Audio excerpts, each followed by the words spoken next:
Okay, this is the last of the three, and this is a very short video, just kind of the skinny on note-taking. So let's get started, and I'll move it right along. When you come to note-taking for your sermon, you're taking notes because we want to develop the craft of preaching. I think when we met, I talked to you about the craft of it. And there is a craft, and it becomes your craft how you will go about doing it. I'm going to start with the end of all this first. Before you get to the pulpit, can you tell us in a single sentence what this message is all about? Can you summarize in just a brief thought at the beginning of your message or any message, what is the purpose of the message? And that's very important because it helps you to crystallize why you're doing this. So let's go to the top. There's a couple tools you need. There are many other tools you could add to this, but this is just a brief skinny. You really need a good Bible. I've told you why I like large print, and I like it in the columns. I like a King James, New King James rather, version. I just trust the text. There are other good ones as well. That's just the one I use. You need a Bible encyclopedia so you can know where people are living, and maybe there's some maps and background information on Greece and on Rome and Antioch and Egypt and all those places.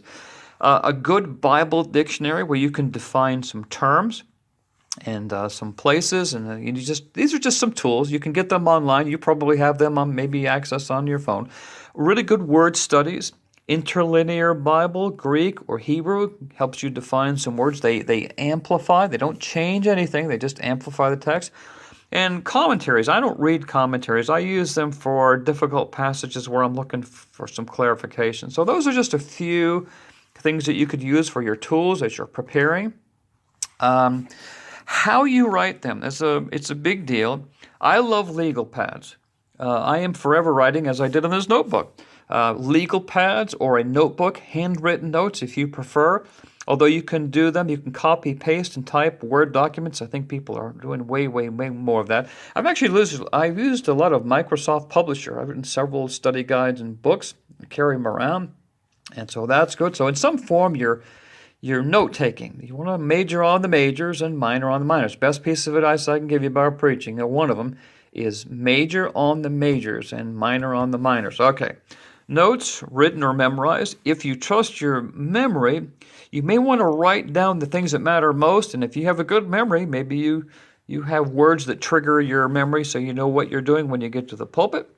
But in your notes, whether they are memorized or written, you need to know who wrote the text you're preaching on. Who are the original recipients? Because that puts your text in a context. Don't ever go to the scripture to prove something. You dig around to try to prove your point. You really should always preach out of your text. There's plenty there. So who wrote it? Who were the original recipients? What's the occasion? Why is this person writing this text to the recipients? Why did Moses write? Why did David write Psalms? Why did Paul write? Why did Peter write? So it's really good to kind of get the why of it all. And many times in the text, he tells you why they're writing. Okay, when, as close as you can get this, when was it originally written?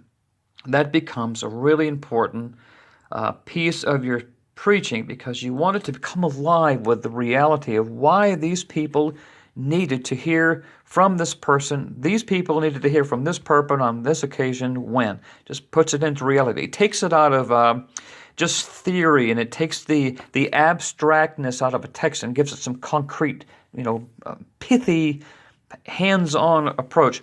Where was it written from, and where was it written to? Where did Moses write from? Where did Paul write Galatians from? Why are they called prison epistles and that type of thing? Cultural notes, and this is where you kind of have to, I love them, but you got to make sure you don't go overboard and bore people with history lessons on pottery and things they might not be. People are interested in rivers, but they don't need to know the temperature. So, cultural notes are very important, and they actually show up many times in the text. You'll have cultural references to food and music and dress and that type of thing. So they make it come alive. Important words in your notes. Again, you need to major on the majors, minor on the minors.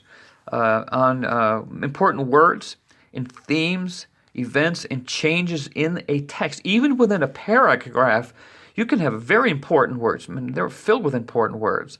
And the carrying on of a theme that's developing in an epistle or in Judges or in the Psalms. Psalms can move very quickly in their themes.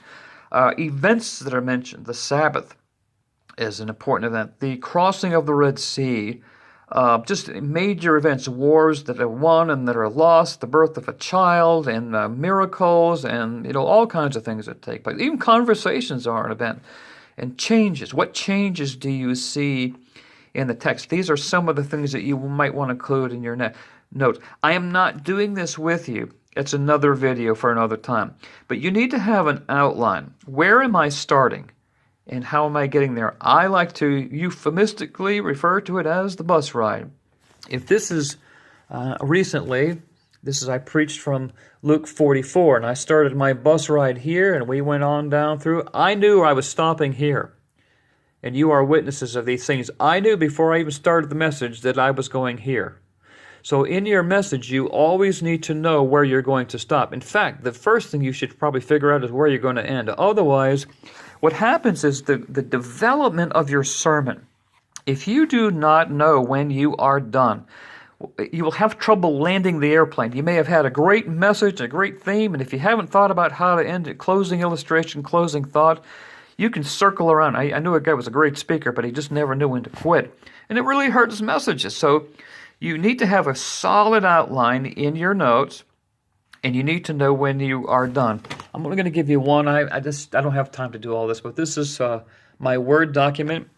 This is how I do things. I have a lot of handwritten notes. One, handwritten notes that I make. I translate a lot of my handwritten notes onto a Word document. And from my Word document, I copy-paste into a PowerPoint. We're pretty big on PowerPoint. People seem to like those. I'd be happy not doing PowerPoint or doing them. It doesn't matter about it. I do my homework on a sheet of paper, on a legal pad. And then I transfer the things I think matter most onto a Word document. Sometimes I copy that and print it, and I carry it around all week long. But from that, I copy and paste into the slides on my PowerPoint. And that is very brief, but I hope that's helpful to you. Okay, there's some thoughts on note-taking. See you later.